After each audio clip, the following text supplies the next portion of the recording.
occasion, and welcome to another campaign lore play.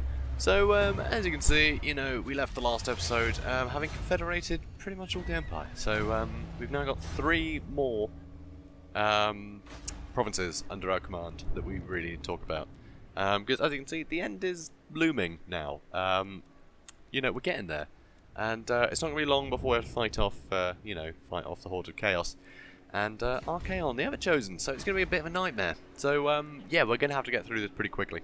So, next on my list is I'm going to talk about Ostland. I think Ostland should be the next one, you know, carry on along the coast. And, yeah, and see what we learn.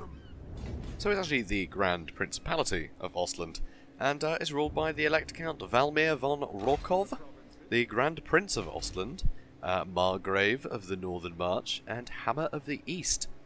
So, pretty cool. Pretty damn cool. So, the capital is Wolfenberg.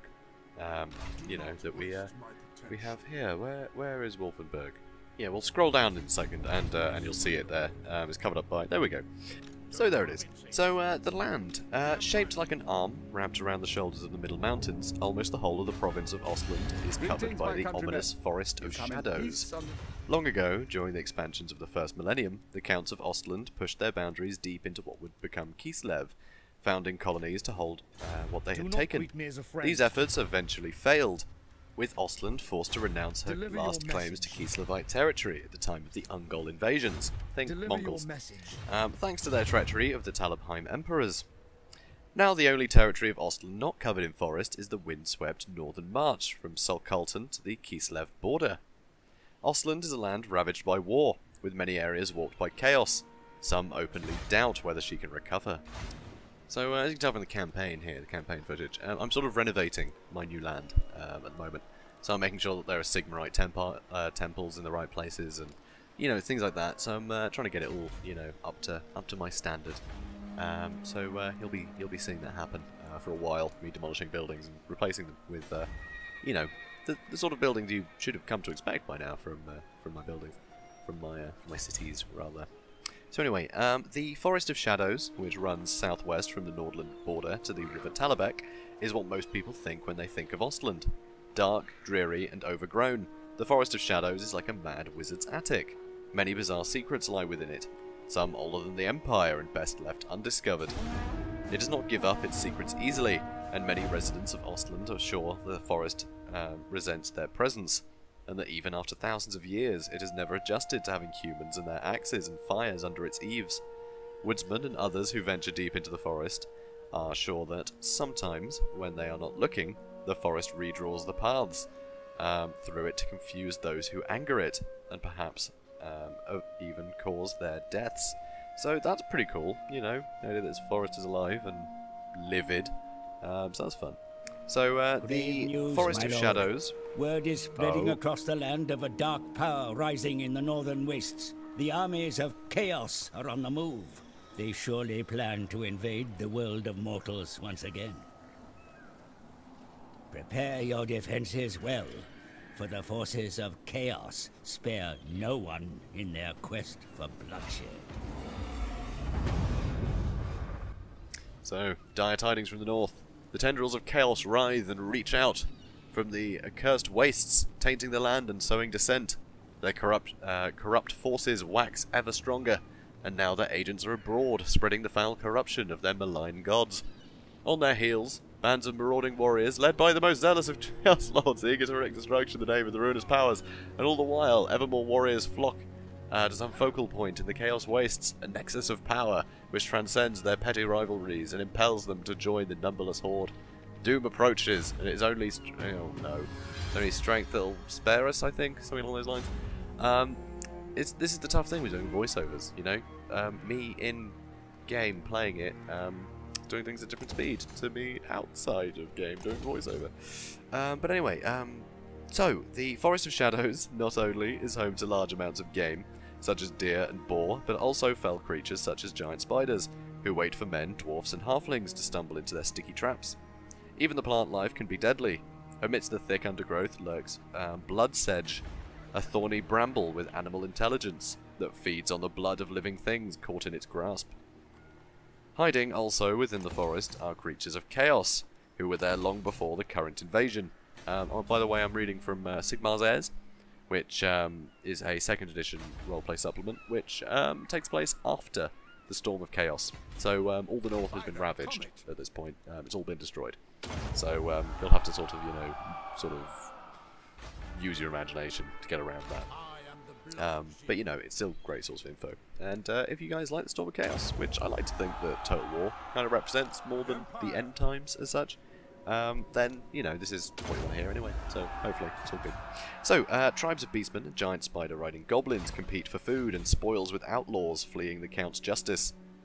Before the war, the greatest threat came from bands ruled by the terrible Minotaur, Ragush Bloodyhorns, who struck fear into the heart of all who lived in the area between Smallhof and Boven. Known for his insatiable tastes for flesh, Ragush once hung the corpses of the entire population of a village from the nearby trees for later snacking, calling it his larder. After Archaon's invasion, Ragush disappeared from view. Whether he joined the invaders or died defending his territory remains unknown. The Middle Mountains dominate the southwest of Ostland, claimed by all the lands surrounding them. Ostland, Hockland, Midland, and even Nordland, the Middle Mountains are dominated by none. It was once home to a kingdom of dwarfs who broke away from the Dwarf Empire, Karazankor, during the war against the Elves. Soon after, the Greenskins and Skaven fell on the Dwarf Empire and ravaged it. However, the dwarfs of Karaz-Gumzul abandoned their hold and fled the Middle Mountains to return to Karazankor. They sealed the doors, buried them under rock, and destroyed the roads that led to it. To this day, the dwarfs will not say what drove their people from Karaz-Gumzul. But as they left the mountains near where Castle Lancashire now stands, the dwarf priests pronounced a curse on the mountains and everything within them. Since then, many prospectors and adventurers have searched for the lost dwarf mines, but none have succeeded, unless they are among those who have never returned. In northern Ostland lie the windswept grasslands of the Northern March, and the only extended open area in Ostland. The Middenheim to Eringrad road crosses it, though little traffic travels along these days. Although Archaon's armies turned south and spared the march, the devastation of Kislev and the fighting around Middenheim has meant that few other than scouts and messengers are seen on the road these days. Few live here outside of some scattered towns and villages, though the Count of Nordland has an old claim to the area around Sulkalton and has been recently revived. So let's talk about the people, shall we? While doing more maintenance on my army and trying to pretend that the Chaos Invasion isn't about to start. Ostlanders have a reputation for being bull-headed, and among their imperial brethren, it is open question as to which would win in a contest of wills between a dwarf and an Ostlander who has made up his mind on a matter. Descended from the ancient tribe of Udoses, the Ostlanders have been known for mulishness since the earliest days of the Empire. When Sigmar called the tribes to arms at the Great Moot before the Battle of Blackfire Pass, it is said that it took him 3 days of argument to convince Wolfila, the Udosian chief, to join. And when it became clear to everyone else in the second millennium that the Kislevite territories could not be held, the Counts of Ostland insisted on spending blood and treasure to hold on, no matter how much it weakened them. Notoriously thrifty, Ostlanders are known for their ability to survive, said to be capable of eating anything. There are several mocking songs about the famous stone soup of Ostland. They are so creative in their frugality that a common joke in the Empire claims that Ostlanders make stone soup, with only 1 stone, for fear of wasting good rocks. While an exaggeration, it is true that Ostlanders are skilled in getting the most use out of what they have to work with, and for being loath to throw anything away that might still be useful. This conservatism has, at times, cost them, as when von Raukov's predecessors refused to adopt gunpowder weapons because that would mean wasting perfectly good swords and spears. At their best, Ostlanders are cool-headed in a crisis, practical and not given to airs and graces. They are proud survivors and teach their offspring to hold their heads high, despite the circumstances. This Ostlander stiff neck has stood them well in the face of Archaon's war.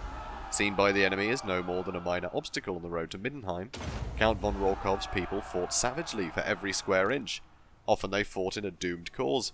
but sometimes their resistance forced the enemy to bypass them to maintain their schedule.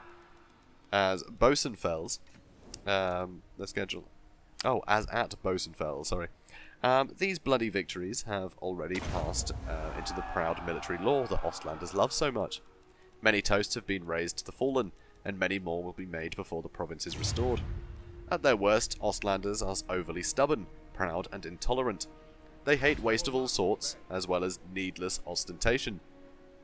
A strong streak of jealousy against the so-called breadbasket provinces of Reichland, Stirland and Haviland, and the Moot, rises up in drunken rages. The horrors of the war have only made this tendency worse. More than ever, stout soldiers are toasting old glories with Kislev vodka, sinking into drunken stupors or violent rampages. Short thrift is also given to those who complain of hardship. With so many families going without at present, a careless noble remark about the lack of facilities is likely to the spark that ignites a riot. Ostlanders, like most Imperials, honour all the gods and celebrate their feast days. If one god is favoured over another, however, it is Sigmar, who is worshipped with a degree of devotion not often seen in the east of the Empire. Surrounded by lands that lean towards Ulrich and Tal and Raya, few know why this is so, though many offer explanations. Devout Ostlanders say it stems from the time when, soon after founding the Empire, a great dragon ravaged Ostland. The other electors and their armies were afraid to face the beast, so Sigmar came alone and killed it after a great fight, alongside the Ostland Count. On the other hand, cynics suggest that Ostlanders are so devoted because their poor cousin electors have to keep borrowing money from wealthy Reichlanders, and thus need to keep them happy. Whatever the truth, it is a fact that even the smallest Ostlander village sports multiple shrines to Sigmar. Ostlanders are known for the strange pacing and Kislevite tones of their speech. They frequently pause in the middle of a sentence. The Ostland accent is seldom imitated, and it is associated with poverty. So, although it happened in the video a little bit ago, you probably saw that I ordered all of my allies to start attacking the north, and that's going to help me out a lot. You can't really, I can't really begin to explain how useful it is just to, have it's like so many allies, basically. And as soon as that chaos event happens, all the Norscan tribes become, at war with everybody. So, you can suddenly just order everyone to go and fight them, which is fantastic. So, you'll see that, the North is not going to get spared in my wrath. I'm going to use every tool at my disposal, like a good statesman should. So, that's what I'm playing here. So, yeah, they're going to have a bad time. And, this will prove that they really do need the Norscan DLC to come out and help them. So, anyway. So let's talk about some of the significant places in Ostland, shall we? So first up, the Bloodfane. So deep within the heart of the Forest of Shadows, somewhere in the triangle between Smallhof, Furlangen and Bosenfels, there is a small clearing with a grim, horrifying history. At its centre is a single weather-worn standing stone, twice the height of a man. It is so stained and discoloured that few can guess what the stone's original hue was. Now, tainted with untold aeons of blood sacrifices, a rich rusty tone colours the whole stone, indeed seeming to arise from within it. The stone itself has 4 sets of ancient iron manacles hammered into it, each rusted with time and flecked with dried gore. The grass around the stone is littered with bones, human, elf, dwarf, halfling, even beastman and orc. The once shining armour of bold knights lies rusting alongside the obscene garb of Chaos Warriors. To the north of the stone, with all sockets facing north toward the Chaos Wastes, sits a vast pile of skulls, both old and fresh, each of which is silent acknowledgement that this place is sacred to Khorne, the blood god and skull lord. The current keeper of the shrine is Boguslav Tomas, a warrior of Khorne who marched south with Archaon's army from Kislev. At the siege of Bosenfels, he felt something calling to him from the Forest of Shadows, something that made his blood burn like fire. Leaving the army, he wandered south into the woods until he found the Bloodfane. The old beastman, who was its caretaker, was waiting for him, for he knew he was growing weaker and that Khorne would send a challenger. For hours they fought, until Tomas hacked off the monster's head, with a cry to Khorne, and added its skull to the pile. Now, Boguslav Tomas, keeper of the Blood Fane, seeks victims among the inhabitants of eastern Ostland, human or otherwise. Though he does not kill immediately, he brings back to the Fane for torture and sacrifice. Gathering loyal beastmen to his cause, he plans to soon raid the refugee camp outside Furlangen. So that's pretty scary. Chaos Warrior, just with an army of beastmen, because, you know, they all agree that Chaos is cool and Khorne is a, a fun guy to be following. Yeah, pretty insane. So, pretty scary. Chaos Warrior, load of beastmen. That freaks me out. Anyway, so then we have a few cities. I've only actually got Wolfenberg out of the towns that are in Total War.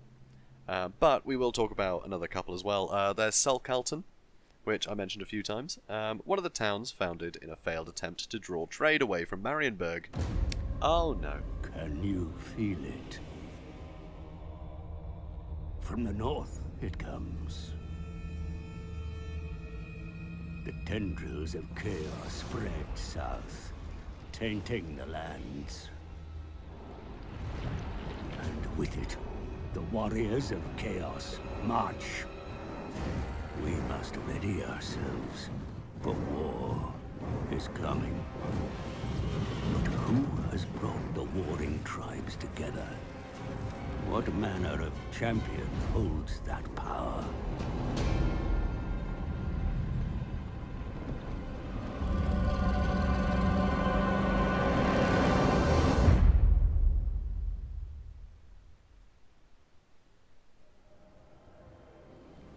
Oblivion has come, my lord.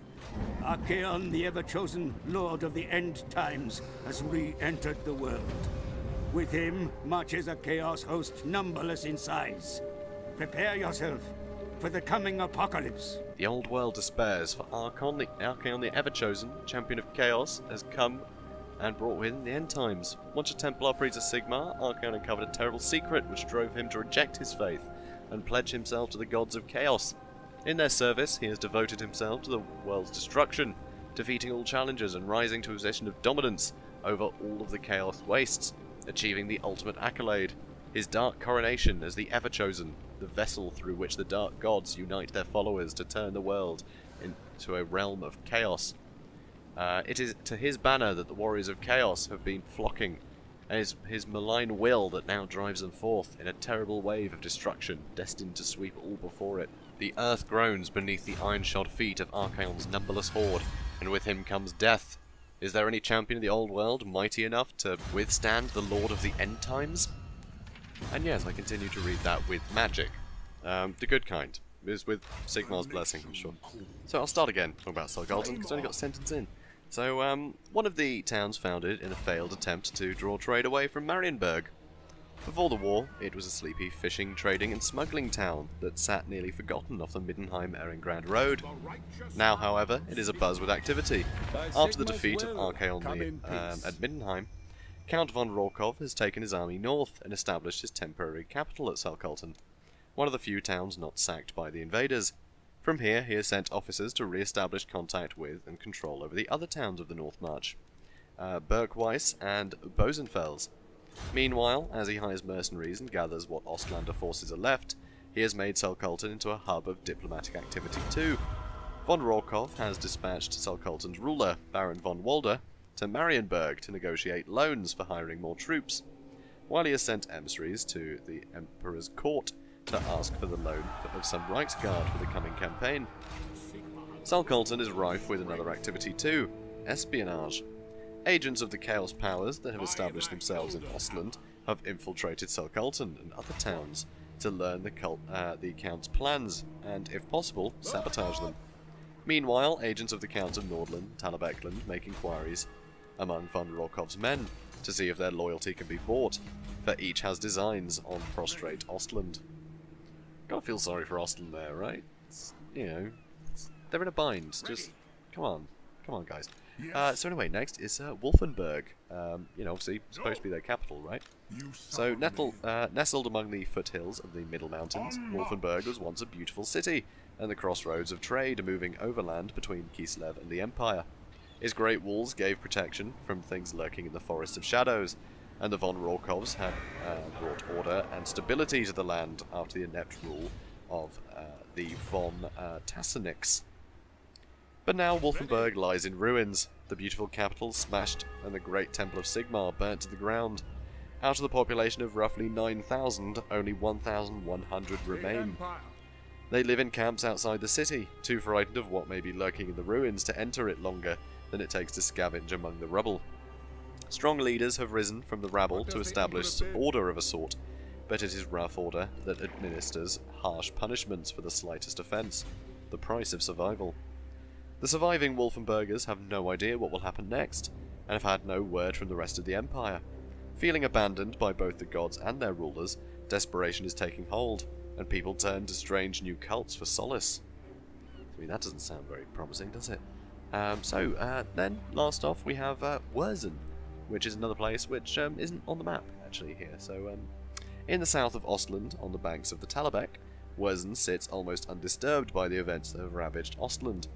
True, over 1,000 refugees have swelled its population, but the Baron von Wallenstein showed great organisational ability in settling them and arranging for food, shelter and sanitation. It seemed almost a miracle when the Slaneshi army that sacked Boven bypassed Wurzen on the way to Zundap, a testament to the Baron's skills at deception and misdirection. And now there are those in Wurzen saying that a man of such obvious ability should rule Ostland, not the incompetent von Raukov. What is not said is that these voices belong to the agents of the Elect Count of Talabekland, who has become von Wallenstein's patron in a plot to gain control over southern Ostland, if not the whole province. The Baron would rule as Grand Duke, under the Elector Count, who would himself collect von Raukov's runefang. But even the scheming Elector Count of Talabekland does not know the whole truth, for von Wallenstein is a cultist of Slanesh. The miracle was really a deal he made with the Slaneshi army's general, swearing himself to the Lord of Pleasure in return for having his hands spared. His lands spared, not his hands. Although, you know, I don't know what they would have done to his hands had, you know, he not made this deal either, so maybe that's also true. He even betrayed the defences at Zundap as a sign of good faith. Von Wallenstein is using the Elect Count of Talabekland to further his plans to turn all Ostland into a haven of chaos. So yeah, the place is crazy, right? It's been completely decimated, and this is kind of how Chaos Gods work. They sort of reach people when they're at the most desperate, and you know, that's how they're so easy to coerce, right? He wanted his land safe, so he changed alliance. That's really how the Chaos Gods get what they want. You know, put pressure on people and then promise them everything. So pretty scary stuff. So Ostland as a whole, it looks a bit knackered at this point. Not good, but hopefully in my campaign I'll spare it from that fate, and we won't have any, you know, Slaneshi barons running around, because we can't have that. So you know, that's why I'm going to be putting a Temple of Sigmar in that province as soon as I can. So what's next? Okay, so my next plan here, I'm going to talk about Norsca for a bit. Not in you know, huge sweeping way like there's a lot of lore videos out there. If you want to learn about Norsca, you know, Google it, you'll find plenty. For now, I just want to focus on just a few little anecdotal things. When Norsca comes out properly, I might actually play as Norsca, do another little campaign, and try and talk about them in more detail. We'll see. So I don't want to get bogged down by Norsca at the moment, because there's definitely stuff out there for you guys. But I am about to go fight them, so I'm gonna, you know, add a couple of little anecdotes and things that I found in both the Hordes of Chaos battle book and the Warriors of Chaos battle books, which I think actually are both technically the same thing with different editions. Anyway, so I'm going to do that. So let's talk Norsca for a bit. So, word of warning, I might have already covered some of this earlier. We did one of the quest battles against the Norscans. I think that was from the other book, though. I will not be and also, I don't have time to check. But you know, it's in context, so I think it's a fair compromise. So, the Northlands, about the realm of chaos, the borderlands of the mortal world form a ring of shadow that surrounds the ultimate darkness within. For this reason, the lands of the north are also known as the Shadowlands, the Umbra Chaotica, or the Chaos Wastes. This broad region is part of the material world, but inevitably tainted by the close proximity to chaos. The realm of chaos radiates an intense and dangerous energy over the entire globe. This is the warping energy that wizards regard as the source of all magic. Lying close to the borders of chaos, the Northlands are unavoidably saturated with this energy, and only as the distance from the pole increases does the power of chaos gradually weaken. The men who dwell in the Northlands are, for the most part, barbarous and savage compared to those who live in the settled lands to the south. They are not physically unlike other men, and in times of peace, merchants from the north can be found trading their wares in the markets of cosmopolitan cities such as Marienburg in the west and Wyjin in the east. Yet in other respects, they are unlike other men, worshipping outlandish gods, and living lives that are altogether harsher and more primitive.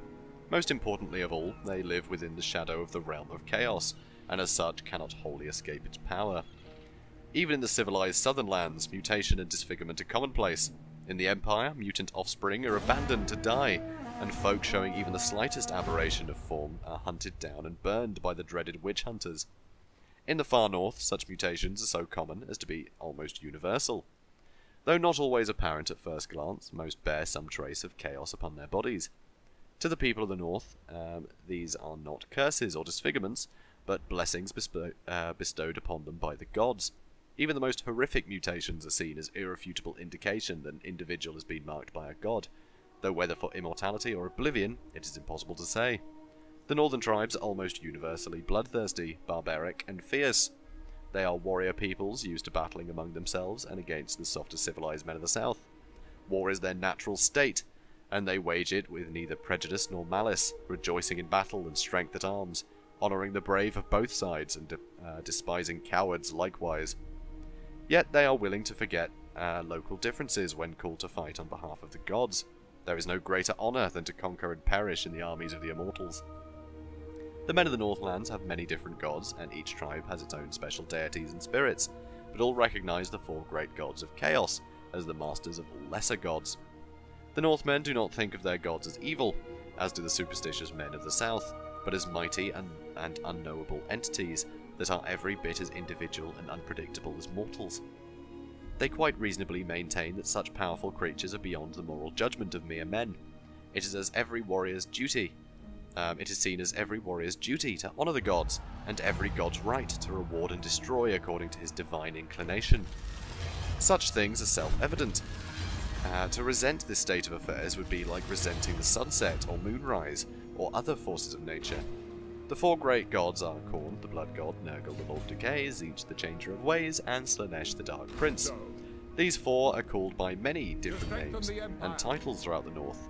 Nonetheless, all tribes recognise the four gods no matter what their names, and almost all tribes take one of the four as their patron, the father and protector of their kindred. The lesser gods, of whom there are so many it might be better to think of them as spirits or demons, are often peculiar to individual tribes. In many cases, there were once great heroes of the tribe, chieftains or other individuals favoured by the gods whose deeds were so heroic that instead of dying, they became immortals and now live with the god of their tribe in eternal glory. So that's kind of fun. All of these gods have their sorcerers and holy places, shrines and temples throughout the north. Many of the northern tribes are nomadic, and their temples are visited rarely, perhaps only once a year when great ceremonies are performed to honour the tribe's patron. Though these holy places stand empty for most of the time, no Northman would be so disrespectful or stupid as to desecrate a temple of chaos. To the men of the north, their sorcerers are priests as well as warriors, and are amongst the most important of all the members of the tribe. So I think everyone is excited about the Norsca DLC, which may already be out if you're watching this a bit late. But the Werekin are by far the coolest unit that we're going to get. Let's say maybe the War Mammoths. Ooh, or the Fimir. Anyway, so I'm going to talk about Werekin because there's a little anecdote here, which is fun. So Wilhelm Beil had seen much of the world, and though his primary interest was commerce, during his travels he had developed an enthusiasm for wonders both natural and man-made. In Bretonnia, he had studied the ruins of elven cities that lay beneath the modern town of Longueuil. He had watched gigantic cephalopods in the Middle Sea and seen Leviathan in the Great Western Ocean. Once, in a port in Araby, he had even seen a reptile that breathed fire, much to his astonishment and the discomfort of its captors. Now he had brought his ship northwards to the coast of Norsca in search of amber, and the fur of the fox, bear, and marten. It was early in the morning of the third day when he lay down upon the rocky hillside to break his fast, and watch life stir below in a little village of Fjergard. His companions, a young Norseman called Horbra, had spread out a handsome, thick fur for them to sit upon, and from a leather bag he'd produced a loaf of bread, cheese, and some strips of smoked meat that Wilhelm understood to be bear meat. As they ate and chatted, the people of Fjergard went about their early morning business. His own ship lay moored at the quayside, and thick-set Norsemen were already loading it with bundles of fur and small but heavy sacks that contained his precious amber. Down in the village, a herdsman noisily gathered his goats and drove them to a little meadow, whilst behind them a hunting party made its way up the steeply sided valley. "Tell me, friend Horber," said Wilhelm. "Each day now I have seen these women meet at dawn, as they do now, and having assembled together, some dozen or so carry laden baskets high up into the mountainside, to what I perceive to be a cave somewhere in the Black Gully. Below them, the group of women, mostly elderly, but some young with children almost amongst them, reached the foot of the mountain path. This was but a thin thread of grey against the dark rock, for Fjergard lay between the mountain and the sea in a little strip of steep land. It was a typical settlement in this respect, for the whole coast was rocky, and in places the mountains fell sheer into the sea. Only in little bays such as this was it possible to build anything like a village, let alone a town. "They go to feed the weir," replied Horber matter-of-factly. "It is not so in your own town of, how do you say it, Marienburg? Marienburg is quite correct, but we have no creatures of that name. What manner of beasts are these? Weir." "No weirkin?" exclaimed Horber. "Or perhaps you know them by some other name in your land. The weir are those of their chosen champions, whom the gods deem not yet worthy to join them as immortals. The weirkin live deep in the caves until war comes, when they shall fight for one last time before rejoining the cycle of life."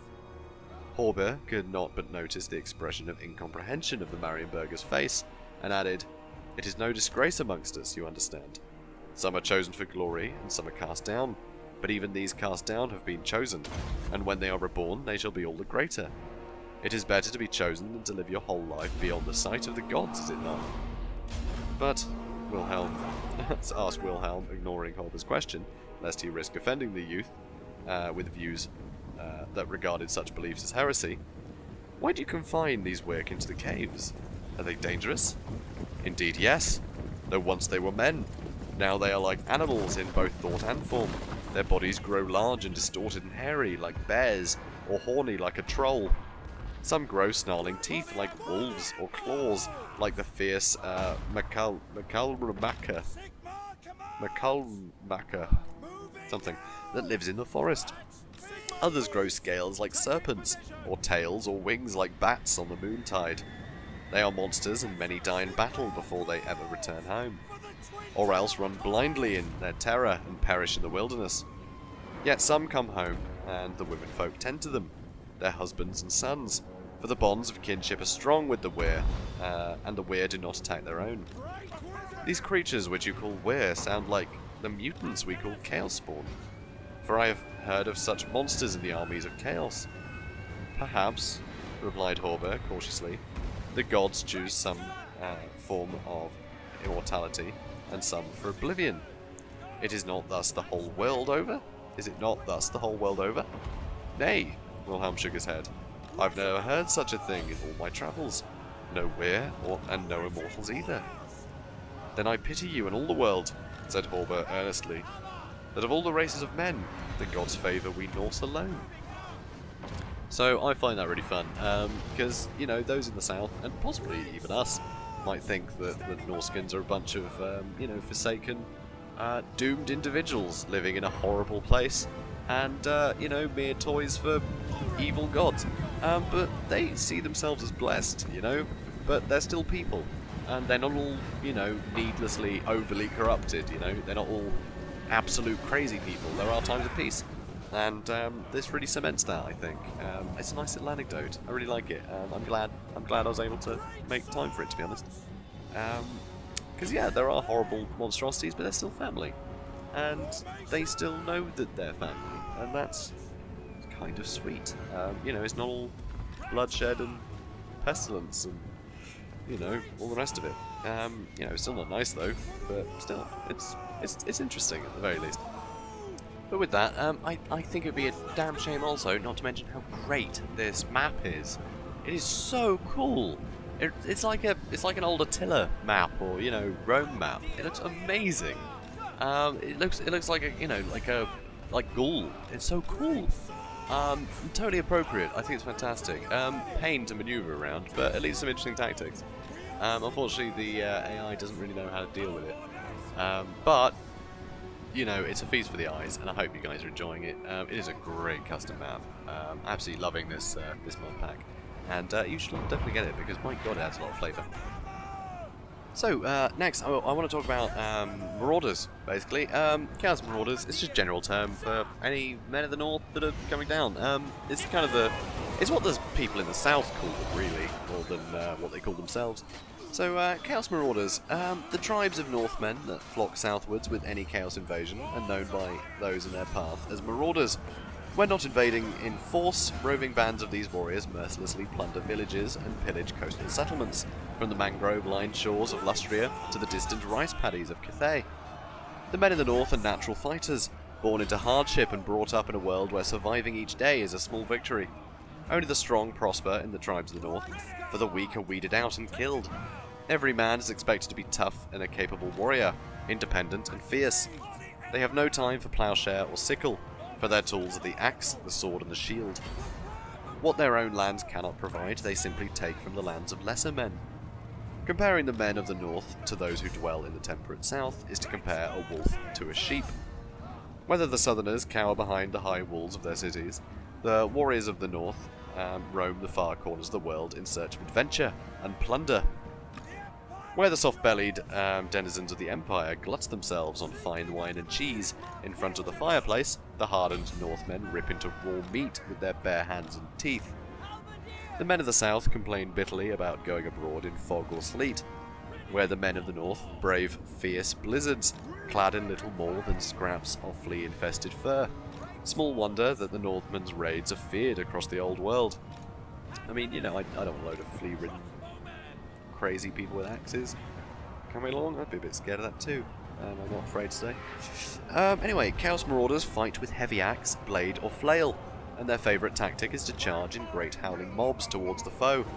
They have little fear, for they know that they fight under the scrutiny of their gods, and that cowards are beneath their deities' notice.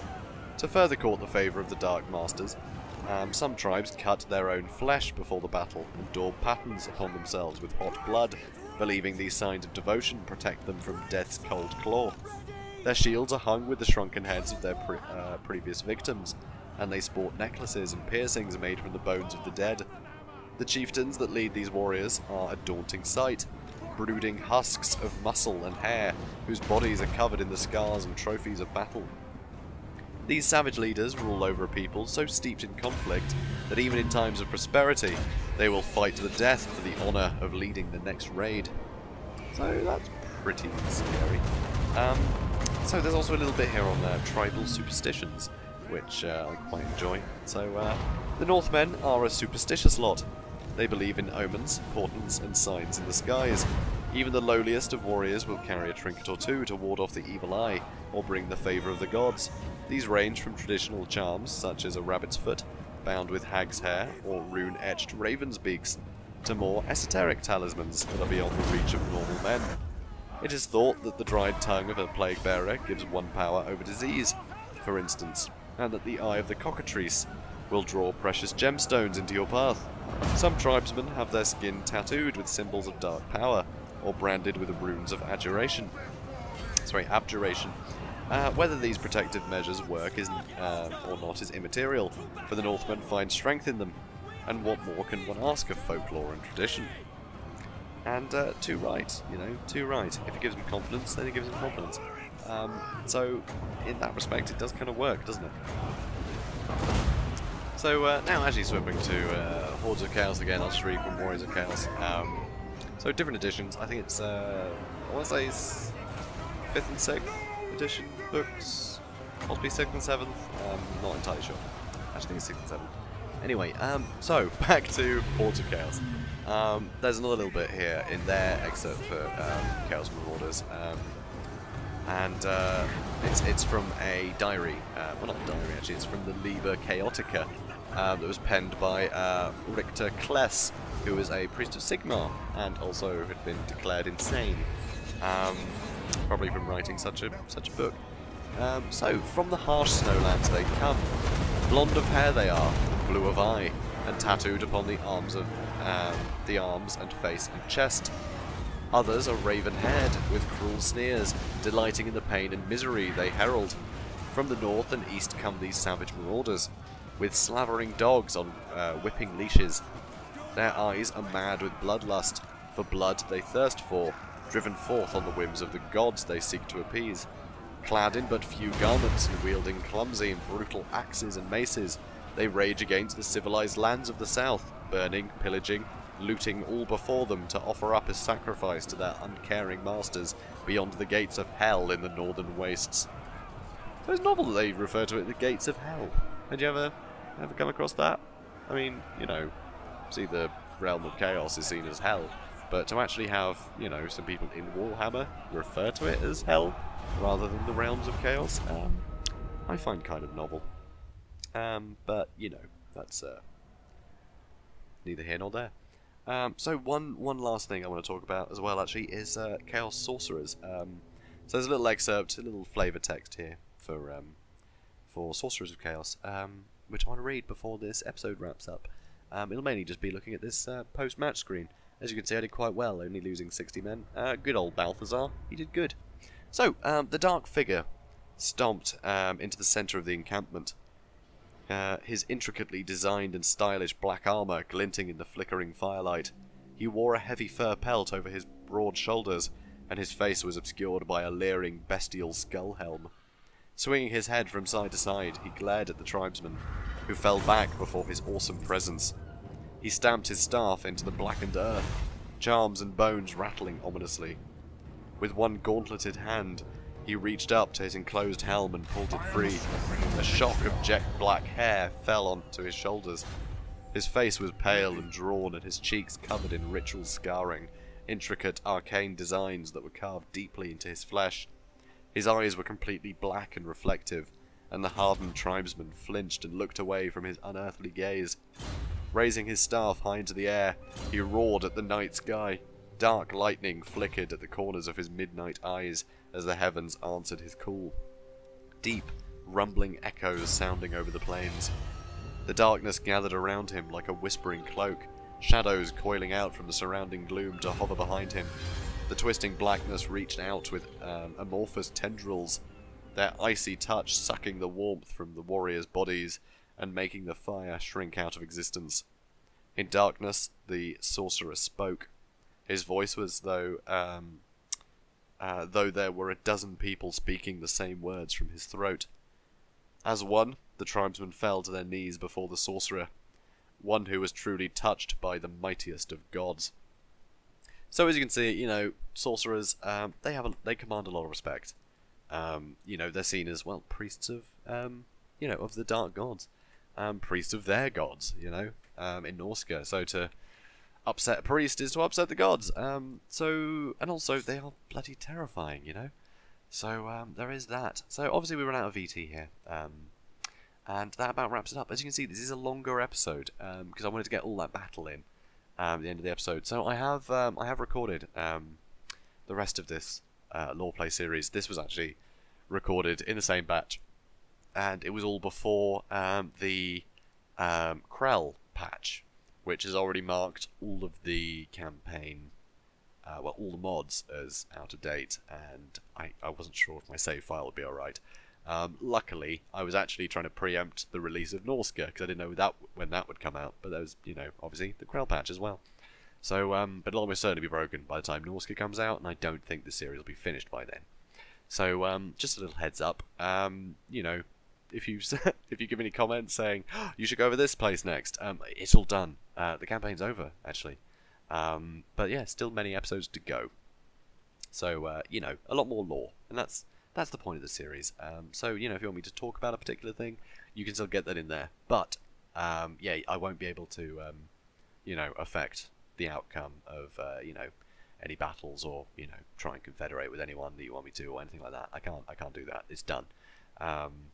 So that's a pity. But, yeah, I've got some big plans in the future, by the way. So that's why this series has slowed down a bit. It is by no means dead. So I will be continuing on with it. As well as trying to get the battles in, and this other thing, which I'm not ready to announce yet, but I do want to apologise for the delays in episodes coming out, because there's definitely been a bit of a lull in the content I've managed to get to you guys, and yeah, I feel bad about that. But it should all be worth it. It really will. I'm really looking forward to it, and yeah, I think you guys are going to like it. Certainly a lot of you will, being fans of, Warhammer lore. Like you are, I think you're going to get a kick out of it. But yeah, guys. So if you guys enjoyed this video, please do comment, like, and subscribe. It all helps me know that you want to see more of this, and it'll give me renewed energy for when Total War Warhammer 2 comes out, and I can start doing a campaign lore play for one of those races, which will be really fun. So yeah, I'm already quite giddy about doing it. So this is kind of a rambling ending, isn't it? But yeah, I just wanted to say hi. So hi guys, thanks to everyone who has, commented on videos, liked my videos, and subscribed. It's all great. And if you haven't done any of those things, thanks for watching. Honestly, it's it's all good to know that people are enjoying this stuff. So thanks guys. So I guess I will see you in the next video, where we will talk about Hochland. I think Hochland will be top of the agenda, and then hopefully try and get some Talabecland in there as well. And we might get rushed into talking a bit more about Chaos if Archaon turns up in the next one. I can't remember, honestly. It's been a while since I recorded all this. But yeah, there'll be plenty more to talk about in this series. And I do actually want to go into more depth about the Storm of Chaos as well, because so much of what I've spoken about has had Storm of Chaos in mind. So it'll give some context to all of that, hopefully. So it should be fun. It might be a episode, whatever, 0.5, but I'll try and get it done. So, yeah, so once again, guys, thank you so much. Sorry to ramble on so much. Yeah, so comment, like, subscribe, and I will see you in the next video. Have a good day, guys.